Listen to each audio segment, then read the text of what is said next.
Hello and welcome to the Heat Check podcast, the Miami Herald's Miami Heat podcast. I'm David Wilson and I'm joined by a special guest, although we just had you last week, so it's not that special, I guess. It's Barry Jackson, columnist at the Miami Herald. Barry, what's going on?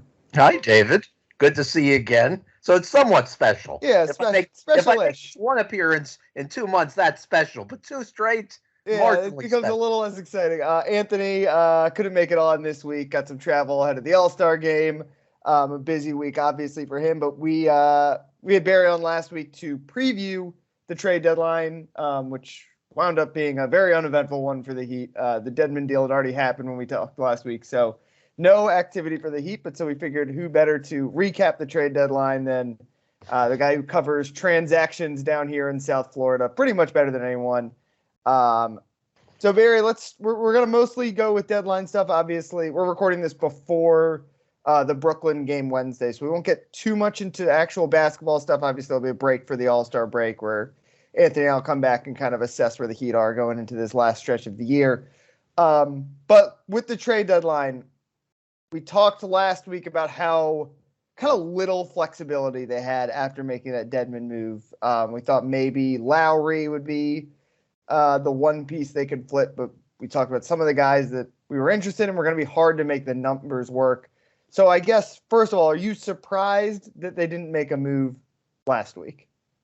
Well, I was hopeful After the they would. Dedmon I deal. guess we can't be surprised just because their assets were really no assets at all. You had a point guard in Kyle Lowry who has diminished so much this year, it's almost breathtaking. But we've seen examples of point guards getting into their mid-30s and then falling off the cliff, particularly with shooting percentage.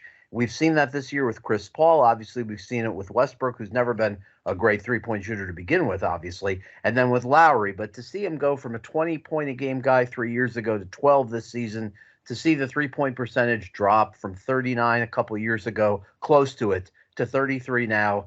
And basically, when you're an older point guard and you lose a step, then you become really a liability instead of an asset, both on the floor and as a trade commodity. There's hope that his expiring contract next year will be more movable than it was this February. And I think there's still hope, at least from what I hear from the Heat coaching staff, that they can revive Kyle, have him play an important role on the team. But one thing that's clear to both of us, David, is there's going to be an awkward moment when he comes back if Gabe Vincent continues playing as well as he has.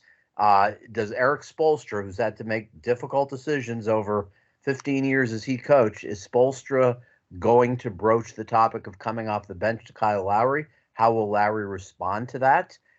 If you're Spo, David, is this something you feel like you need to do, or do you want to see how they play coming out of the All-Star break in Milwaukee, Charlotte, Philly, before going to Lowry with a coming off the bench idea? Yeah, I mean, I think obviously you take every minute you can get to evaluate this, because Gabe Vincent has been good for really an extended period of time now, probably more than a month. About a month. What it was, that the kind of that Milwaukee back-to-back set that he kind of broke out, and he's become kind of the guy at point guard for them since. To me, the biggest thing is, and you touched on it, the three-point percentage plummeting, and the way this Heat team is structured. It's something Anthony and I talk about over and over again. Is there's not a lot of teams out there at the Heat's level, top 10 teams in the NBA or whatever they are, that have their two best players be two total non-shooters, and it means you need to really surround them with good three-point shooters. It's the Duncan contract obviously has not worked out, but that's part of why I thought it was a defensible decision at the time. Obviously, it's part of why Strus has been so valuable to this team, and it was when they first brought Kyle Lowry in, and I think people forget, and that basically before he got hurt last year, he was pretty good. And a big part of that was he was a good three-point shooter, and it was something they really badly needed. They needed a point guard who could make threes. They needed to basically put three shooters on the floor around those two guys all the time. Gabe, who started off in a terrible three-point shooting slump, is clearly kind of sprung back to life there. And I think that is, to me, if he can keep the shooting ability up, he's a pretty good defender also, but the three-point shooting, if he keeps giving you this, which is basically what the Heat expect from him, I think it's really hard to send him to the bench eventually. And I can't remember if it was last week that Anthony brought this up when you were on, or it's something he's mentioned before. Like the selling point that Spo can make is Goran Dragic did this. Dwayne Wade did this. I mean, Tyler Hero was sixth man of the year doing this last year. Victor Oladipo, if he played the whole year, might be a sixth man of the year contender doing this. Like the Heat has a good track record of putting veteran guys. Obviously, Hero's an exception, but veteran guys, guys with good resumes, putting them off the bench and getting them to buy in and play starter minutes in a lot of those guys' cases. That has to be the selling point. For now, I think, if Kyle Lowry came back like today, I'd be like, you got to stick with Gabe. Obviously, like you said, they've got some time because we don't know exactly when Kyle is going to be back, where they can continue assessing this. But I mean, it definitely creates an awkward situation, and not just because of that, but Kyle Lowry knows that he tried to trade him last week, right? Like and he, you talked to him about that when you were on the road too, the way that he was brought in to be the third banana and has now become a guy that like is his greatest value to this organization is as a chip to potentially move. Obviously it didn't happen last week, but maybe in the offseason. And it'd be very surprising if he were here next season. I think Lowry, even though he told me he'd like to stay, I think he would not have been unhappy if he had been moved to the Clippers. I'd heard that would have been something he would have been comfortable with had it happened. But ultimately, there was no reason for the Clippers to take on Lowry in this contract when they were able to get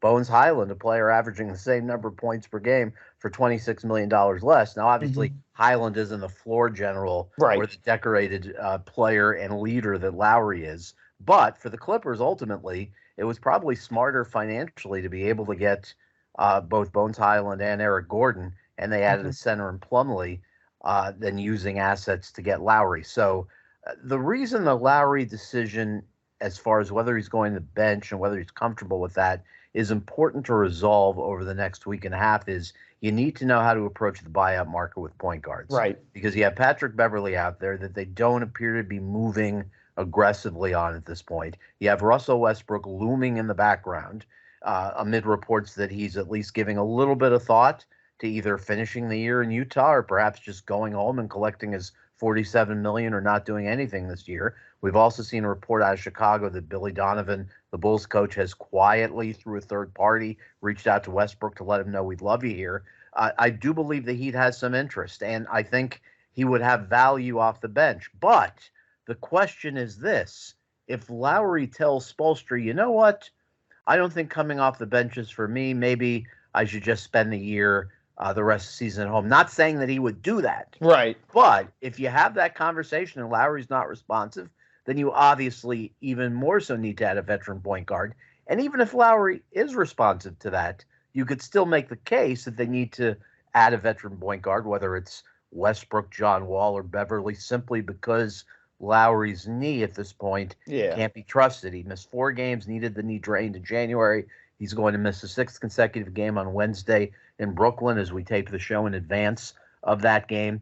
And I've been told he's likely going to be out into March. So even if he's agreeable to coming off the bench, even if Spoelstra agrees to allow him to continue starting, you still probably need another point guard to complement him and Vincent, who really has played as well as anyone could have reasonably expected these last couple of weeks. And the Heat, at least going into last night, was really good with him starting. And they obviously hung around Denver, even despite being undermanned last night. And Vincent played well again. They need to get some. They've got 2 open roster spots. Even if it's not a Russell Westbrook or a John Wall, like a big name guy, they're going to need a point guard because they're just, you feel thin like right now. I mean, Jabari Bouye has been a nice little pleasant surprise on the 10-day contract, right? But they need to find some piece there for depth. I don't know if Westbrook is what, I don't know how much of a fit he is. It's another non-shooting ball dominant guy who has been better in a 6-man role this year than certainly he was last year in LA. But he makes me worried just because of how heliocentric a player he can be for a team that is I don't know, a franchise that is like very much the opposite of that. Obviously, the ceiling there is still pretty good. He's like 10 assists a game. Like he definitely can. He has a role still in this league, especially if he can rein himself in. I think point guard though has to be addressed in some manner, even if it's not a guy like that. I had buyout guys listed. Other than is point guard, is that the one buyout spot you're monitoring, or are there any other guys that have whose names you've heard or just know might be available that if you're the Heat you'd be interested in? I know they've given thought, David, to Serge Ibaka. I just don't know how eager they are to jump on that. Mm-hmm. And to me, you should be patient. You should wait to see if another big of higher quality becomes available. With Ibaka, he'd love to be here. The Heat has indicated that they're at least giving it thought, but keep in mind that he's not anywhere close to the player he was 4 years ago. Yeah. He was better a couple of years ago. The Heat did not pursue him. So the Heat had interest in Serge Ibaka circa 2014, 2015, 2016. There's been no serious pursuit of him in recent years, even when he hit free agency. And with Yurtseven coming back shortly after the All-Star break, is there even a need for another backup center who you wouldn't necessarily play with Bam at this stage of his career? To me, if you're going to sign a big, it should be one who's younger, still has something he can give you playing alongside Bam as an option when Caleb Martin either is injured, hopefully not, or in foul trouble, and that player simply might not become available. So here's what I do, David. I sign a point guard, best available one, within the next couple weeks. You can stall further by just giving Bouye another 10-day contract when his expires shortly after the All-Star break. And then I was leaning against giving the other contract to Orlando Robinson a week ago, but the way he's played over the last couple of games inclines me to think that is more likely than not. And it's defensible, I think, over Ibaka, and it's defensible to give Orlando Robinson a standard contract if no better big becomes available in the next week and a half. So I would lean toward giving the other standard to Robinson, who has fewer than 5 games remaining under his two-way deal. But that's a decision that you don't have to make until the very beginning of March. Mm-hmm.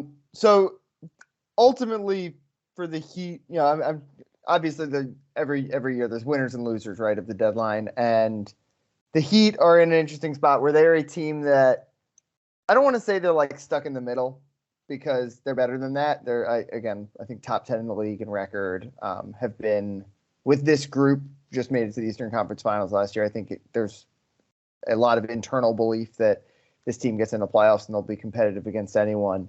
But in some ways, that almost makes it interesting that there was no move other than obviously dumping Dedmon.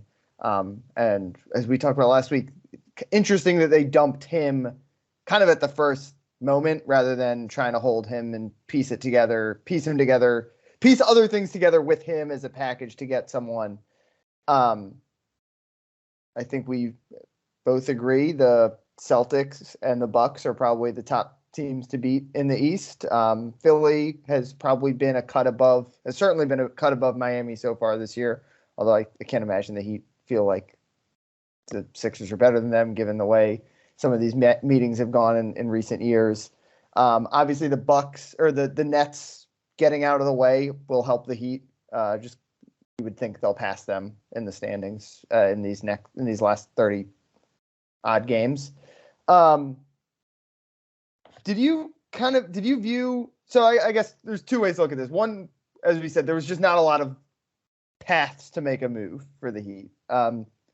So do you view this as a situation where they wanted, just from what you've heard, that they wanted to try to do something and nothing ever came about? Or was it I don't want to say wave the white flag, even though that's what I wrote on our outline, or was it a situation where they're like, no matter what we do here, we're probably not making a move to put us over Milwaukee and Boston?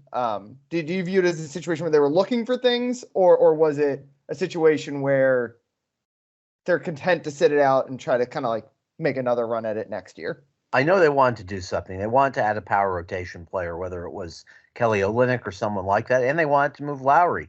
Ultimately, they could do neither because there was not a market for Lowry. I was told for a team to even consider taking Lowry's contract, Miami would have had to have given up a first-round pick, and the players back would not have been particularly appealing. And the Clippers and Timberwolves, who were the main potential suitors, both went in different directions. The Clippers ultimately, after talking to Miami, never engaged in serious discussions with the Heat.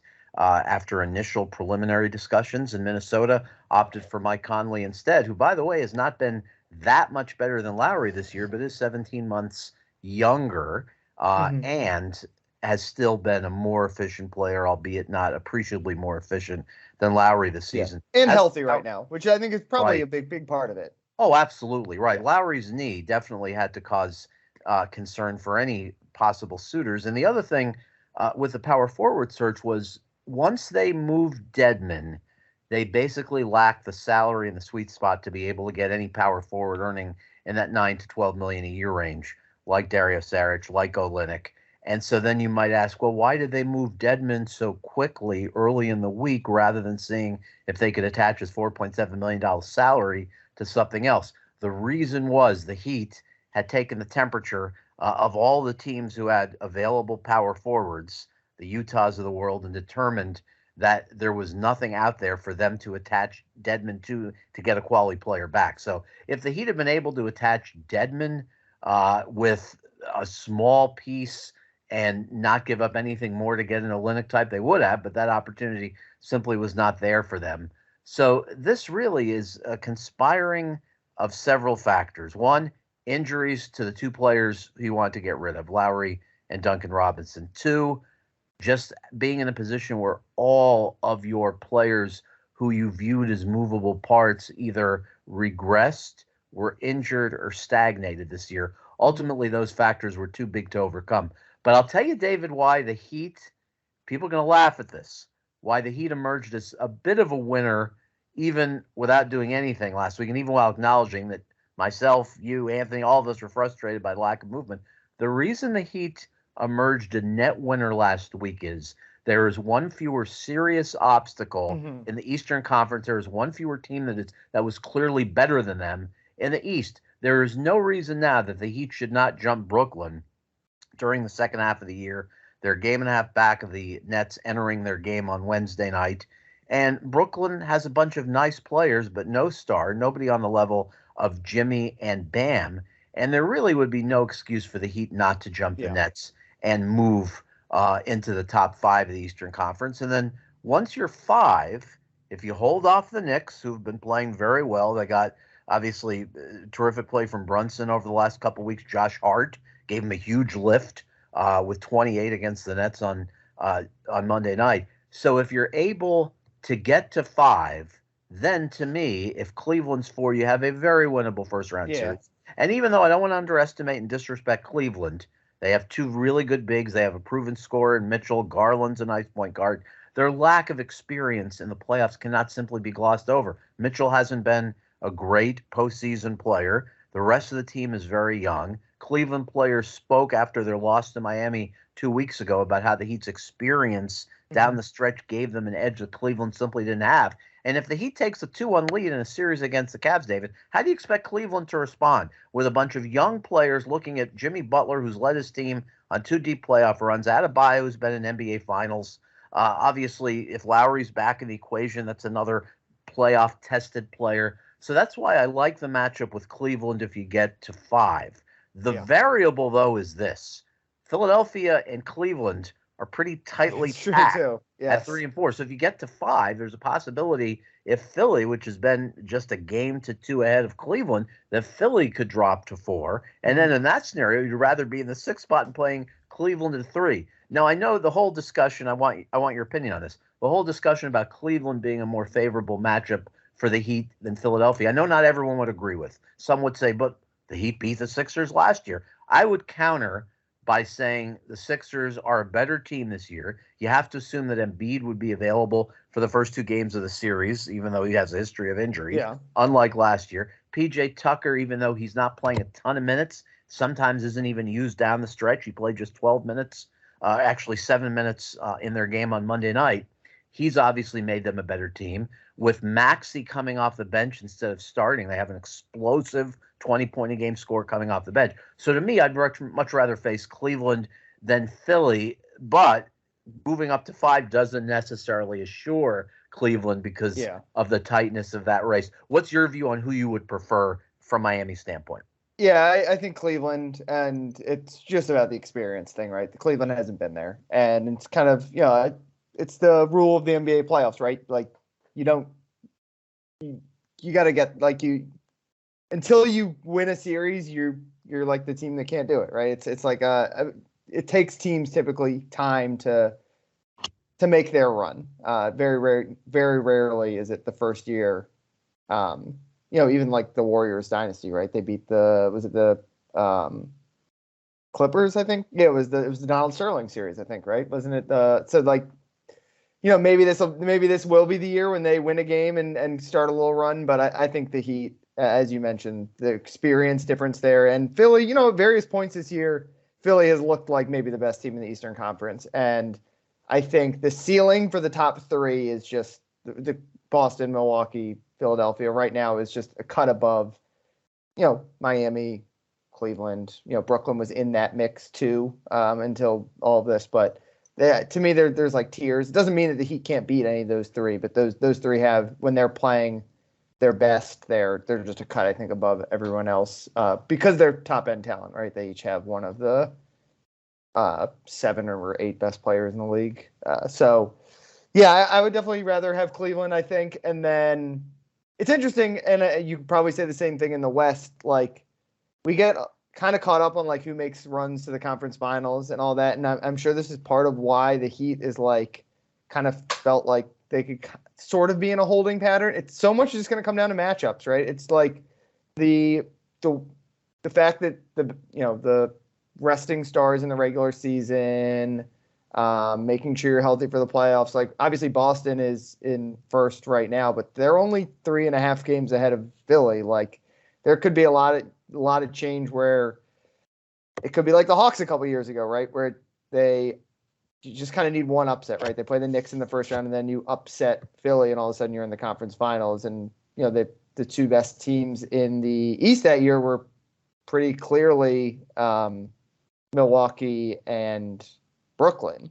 And it could be the same thing this year where maybe Boston and Milwaukee wind up in 2-3. Maybe Philly goes on a run. Like, so I think if you're the Heat, you have to be, I'm sure part of why they feel good about this. One is just because they feel like with Jimmy, they can win any series, right? If he steals 2 games from you, all of a sudden, just got to find a way to win 2 more. Maybe Bam steals 1, and maybe you have a game where you get crazy hot from 3, you win a series all of a sudden.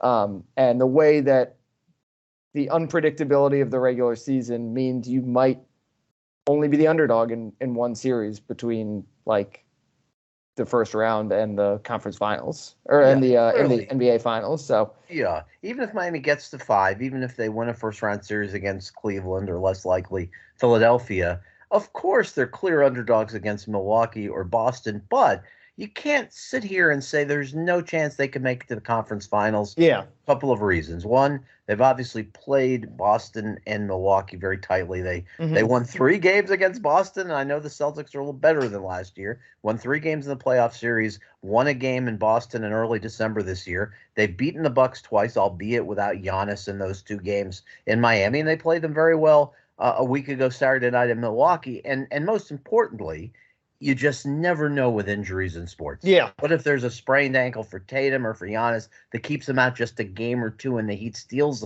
one of those games, and then suddenly you're looking at a series that goes to 6 or 7. So even though everyone on earth agrees that the Bucks or Celtics would be clear favorites against the Heat in a second round series, you can't sit here and say that Miami has 0 chance. Yeah. And you can't, because we've seen how Butler can take over a series. We've seen it several times 2 of the last 3 years. Yeah, I guess my larger point there is the balance of power shifted in some ways back to the West, where I still think Milwaukee and Boston have clearly been the 2 best teams in the NBA this year. Denver's right up there too, I guess. But just getting Brooklyn off the table, that means it's one less likely team. It's it just lessens the chances where you're going to run into a team that has a clear talent advantage on you for a team like the Heat. And yeah, I know, like we said, we all wanted them to make a move. Obviously, they would have increased their chances by getting a guy like Kelly Olynyk or Bojan Bogdanovic or someone like that if they had been able to make it work. But I don't think that I don't think they're just screwed because they didn't make a move either. Yeah, and I'll tell you a couple other things. And it's interesting. I should say also a lot of those guys didn't move at all, right? Right. Bojan didn't get traded. Everyone thought Toronto was gonna trade some of their guys. None of those guys moved. Chicago, stayed put, kept all their guys. So there were obviously I don't want to say it was an uneventful trade deadline, right? But it was either superstar guys, a couple others, D'Angelo Russell, Russell Westbrook, Luke Kennard is a guy we talked about. But for the most part, it was kind of there were a lot of teams that I think people thought were going to be sellers that just sat the whole thing out. And there were only a handful of teams that were really active. They were all trading with each other and a lot of stars flying around. But, Washington didn't trade anyone. That tier of teams are trying to make the play-in. Right. It seems like. And I know it's a little consolation to fans that the Heat did nothing to close the gap with Boston and Milwaukee.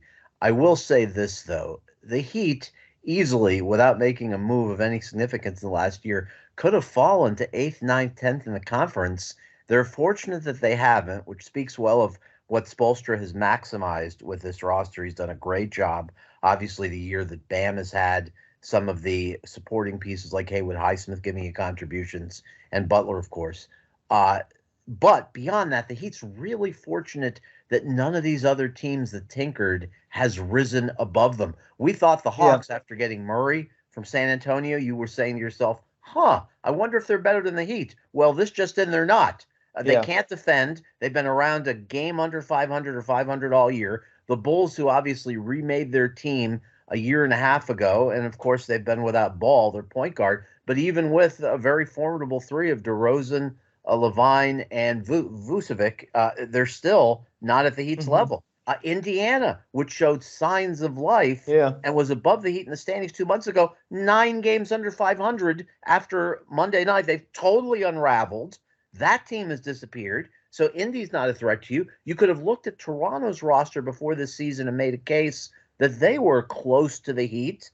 They've nowhere neared what on paper they would seem capable of. So the good news for the Heat is, in spite of the fact they've done nothing to improve their team essentially over the last year, all the other teams that had visions of top 5 in the conference, including Brooklyn, obviously, which has totally destroyed their roster, and the Knicks, where the best they could do was Brunson and build a team that's maybe a 44-win team. All of these teams did not pass the Heat in spite of Miami's inactivity. So if you want to look for silver lining, and I know most Heat fans don't, most Heat fans just want to be miserable about the lack of trades. But the good thing is you are still a top 5 team in the East. Yes, you're looking up at Boston and Milwaukee and Philadelphia, but it's not like you're looking up at those teams and that Atlanta, Chicago, Washington, Toronto, any of those teams have figured it out and jumped you. That's not happened. So before we do want to talk a little basketball before we wrap up, but before we finish up the last thing on the trade deadline talk.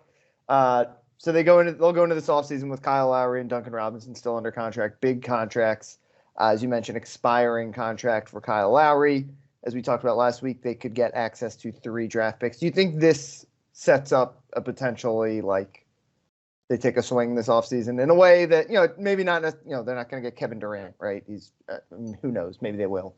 But do you think it sets up a situation where, maybe something similar to what they did with Lowry, right? Where they got him as kind of like a number 3. Do you think it sets up a situation where they're going to make some major roster change this offseason, acquiring a number, they've got, I think, a pretty solid top 3, but a number 4, 4th best guy on the team, 3rd best team on.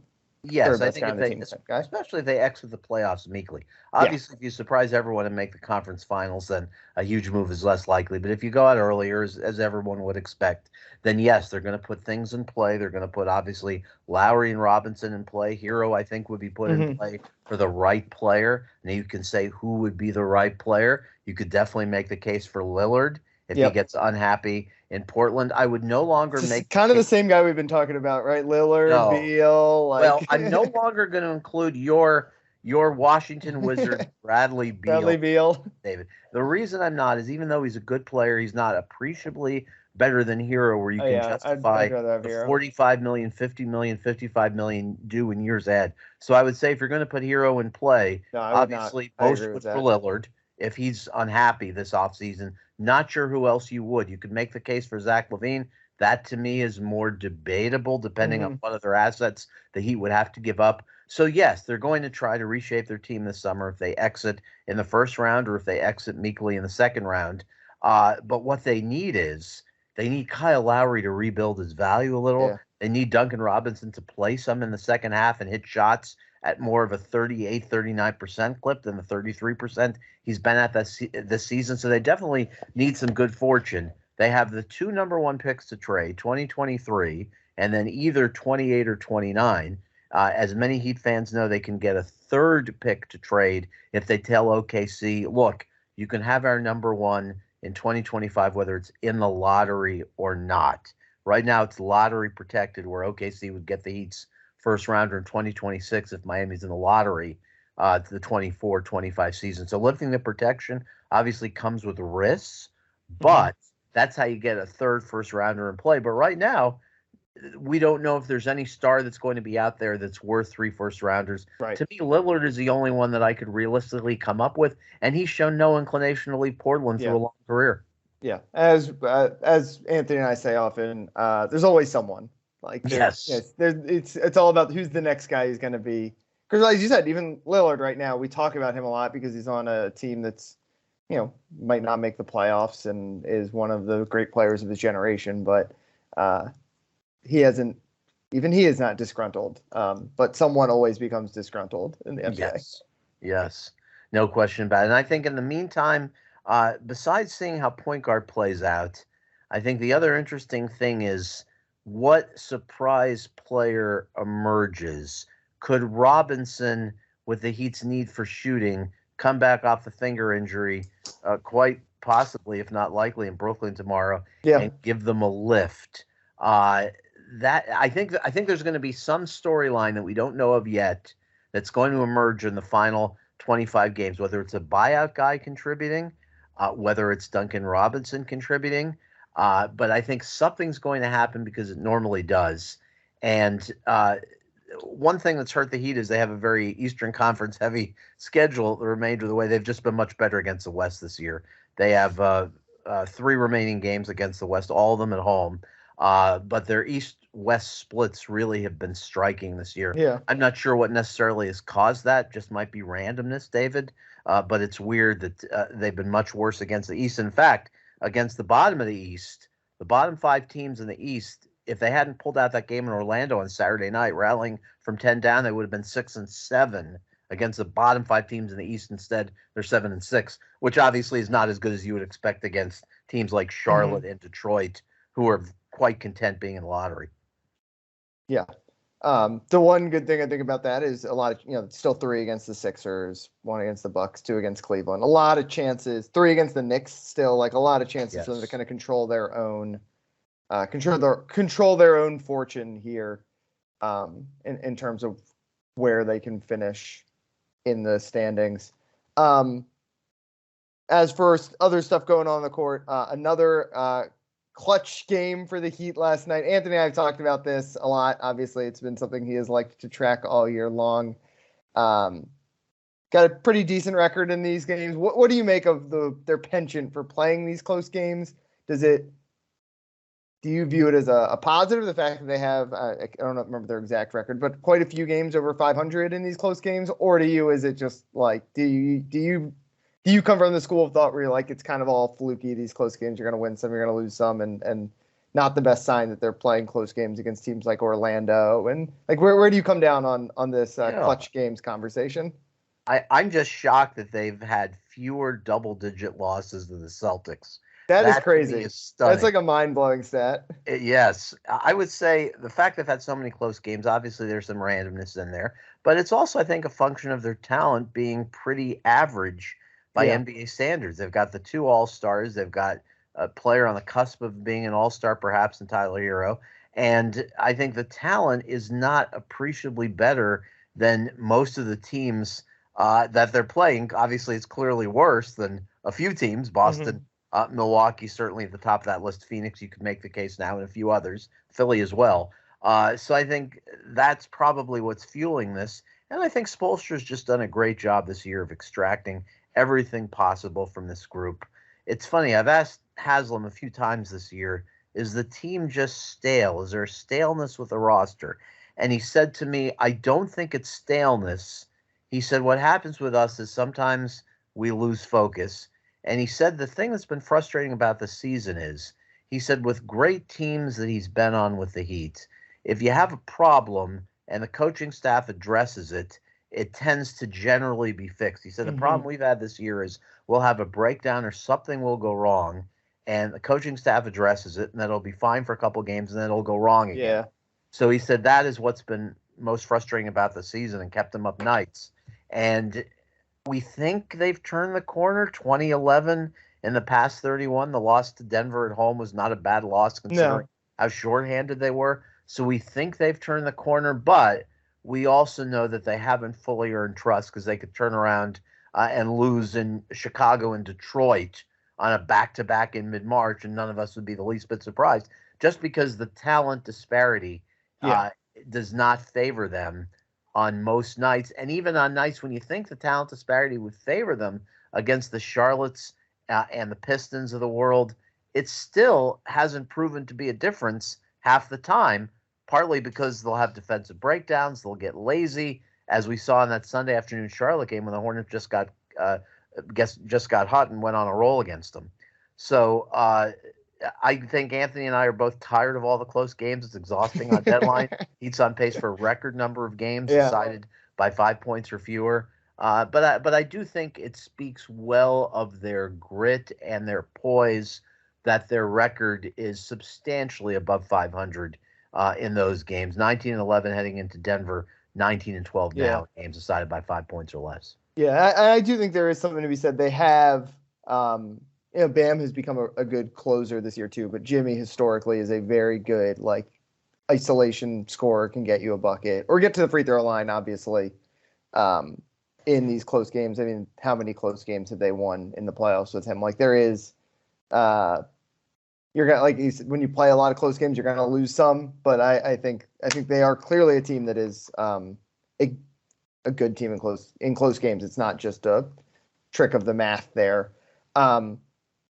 So I don't want to go too deep on the loss to Denver because they will have played the net. There will be a game in between now and when this posts. But as you mentioned, they've been pretty good against some of these particularly top of the East teams. Milwaukee, they've won quite a few games against, a couple of them without Giannis. Boston, they've beaten them a handful of times. But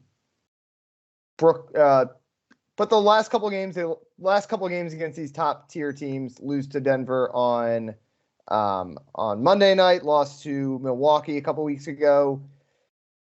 When you talk about the talent disparity, it's interesting where it feels like sometimes it kind of their lack of talent, their relative lack of talent, kind of manifests sometimes more against the worst teams in the league where they don't have that huge separation. But I don't know. Are you feeling that a little bit in these games against some of the best teams too? Even when they win, that they just don't have that, kind of, they need to be perfect. And obviously on a night where they only had 10 healthy guys on Monday, the margin for error was really small. Are you feeling that when they play these really good teams? Yes, and I'm also very eager to see how they do against Philadelphia in the 3 games against them this season. Because at the end of last season, you had to say the Heat was a better team, even though everyone might have looked at both rosters and said, wait a minute, Philly has more talent. The Heat undoubtedly was a better team. They won in dominating fashion to wrap up a 6-game series on the road against them. Now, obviously, everyone suspects that Philly is better. There's a good chance that's true, but you'd like to see these 3 games over the next 7 weeks to know that with certainty. And also curious to see the home with Cleveland. It's actually 2 home games. It's not game here, game there. One of those sets of back-to-back games against Cleveland coming up in a couple of weeks, just to see a potential preview of a first-round series.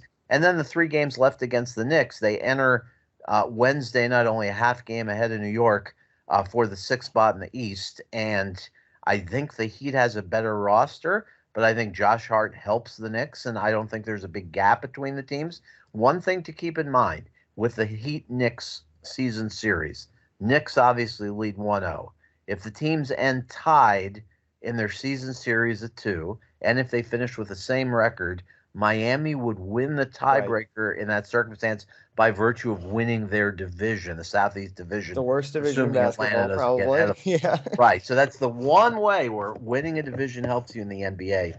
But the story still has to play out in terms of what they do with the buyout spot. If someone shakes free that we don't expect, or if Westbrook should sign here, that could be a boost. Even though I agree with you, Westbrook and Oladipo is not the ideal pairing because both are 29% three-point shooters, but at the very least it would give you a spark. It would give you another high-level NBA player, even though he's not what he was. And I think I don't want to say it could be a game changer, but I think it could be the difference in a few games down the stretch if the Heat can maximize that one open spot with a really good buyout candidate. Yeah, I still think the Heat, their top two can go toe to toe with just about anyone. Their top three, when you throw Hero in, is pretty good. I've really liked Oladipo this year. Like they've got their top 4-ish, top 5 are pretty solid, but to me it's the drop off after there where once you're into the replacement level, they have a lot more replacement level NBA players than I think a lot of the teams they're competing with, which is what makes it interesting. It's why I've thought all along that this team, I'm sure, believes they're almost better suited for the playoffs than they are in the regular season, which is a little bit they were obviously really good in the playoffs last year, but they were so good in the regular season with these replacement level guys last year.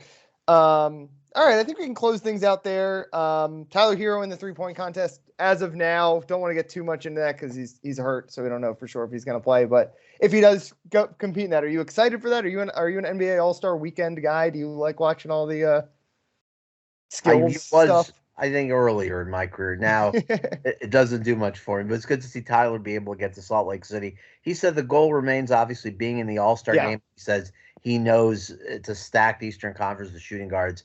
He says, I know I have to be better and put up numbers, 24, 25 points a game if he's going to be considered an All-Star. But I think what he's done a really good job of this year is, even though he has the ball a lot, even though he's obviously looking to shoot a lot of the time, I think he struck the balance of not overdoing it offensively. He's very sensitive to not wanting to be a ball hog or shoot too much with that first group. So I commend him for the efforts he's made there. He knows that when he scores 34 and the Heat loses, it doesn't do anything to make his coach happy. So I think, he's been a good soldier in terms of trying to do what Spoelstra's asked of him and not trying to dominate the ball too much with the first group. Yeah, I think maybe one of the underrated successes of this season is that Tyler Hero can be part of a starting lineup. I think that was an open question going into the season. Anyway, you can follow Barry on Twitter at FLA Sports Buzz. He covers everything like always: Miami football, coaching, carousel spinning, Dolphins. Vic Fangio maybe get announced one day soon here. Probably, I would guess by the time this gets posted, Vic Fangio will officially be the Dolphins defensive coordinator, but who knows? And of course, lots of Heat coverage, so check him out there. You can follow me on Twitter at DBWilson2. Also, be sure to check out the Eye on the U podcast, which I co-host with Susan Miller-Degnan. That goes up every Friday morning, and we will have obviously a lot to talk about this week with a bunch of coaching changes down in Coral Gables. But other than that, thanks as always for listening, and we will talk to you guys next week.